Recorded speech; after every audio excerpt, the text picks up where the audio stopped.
ॐ सहनाववतु सहनौ भुनक्तु सह वीर्यं करवावहै तेजस्विनावधीतमस्तु मा विद्विषावहै। ओम शांति शांति शांति। हरिओम।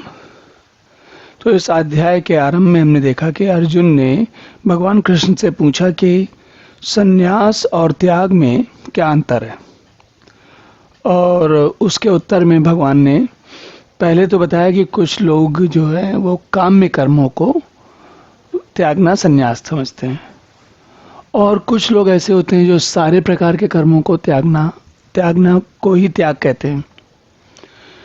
तो इसमें अभी जो संन्यास और त्याग के बीच में अंतर है, वो ऐसा लग रहा है कि दोनों एक जैसी चीजें, त्याग हो या संन्यास हो, दोनों में कर्मों के त्याग की बात हो रही है।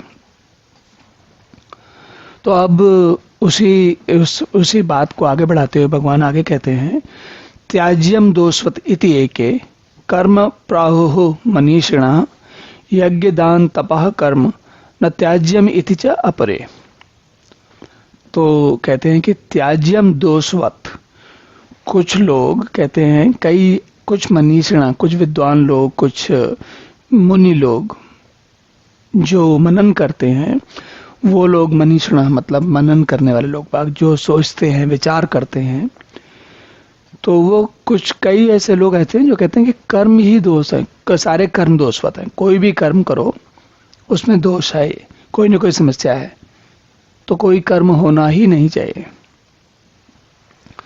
लेकिन दूसरे कुछ ऐसे लोग हैं कि कहते हैं नहीं, कर्म तो त्यागने चाहिए, लेकिन कुछ कर्म ऐसे हैं जैसे यज्ञ, दान, तप, इस प्रकार और भी कुछ है, खाली यही नहीं है, यज्ञ, दान और तप ही नहीं है, कुछ और भी कर्म है जो कि त्यागने योग नहीं है।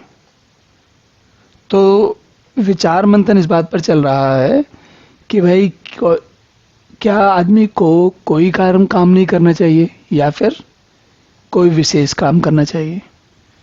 और अभी भगवान जो है दो अलग अलग प्रकार के लोगों के मत बता रहे हैं, अलग अलग प्रकार के विद्वानों के मत बता रहे हैं।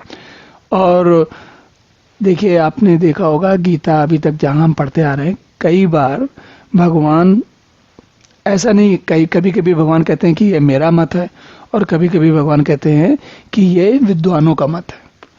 और बात ऐसा नहीं है कि भगवान का मत और विद्वानों का मत अलग अलग है, बल्कि बात ये होती है कि भगवान अलग अलग प्रकार से समझाते हैं। कभी कभी मनुष्य को ऐसा लगता है कि भगवान तो भगवान है, वो कुछ भी कर सकते हैं, और मनुष्य हर काम कर नहीं सकता। जब कर नहीं सकता तो वो कहता है कि हम ये ऐसा काम करने का प्रयास ही क्यों करें जो हम कर ही नहीं सकते। तो ऐसी अवस्था में दूसरे मनुष्यों के, विद्वानों के जो उदाहरण है वो हमको अधिक अच्छी तरीके से समझ में आते हैं।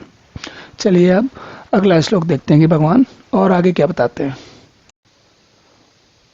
ओम पूर्णमदः पूर्णमिदं पूर्णात् पूर्णमुदच्यते पूर्णस्य पूर्णमादाय पूर्णमेवावशिष्यते।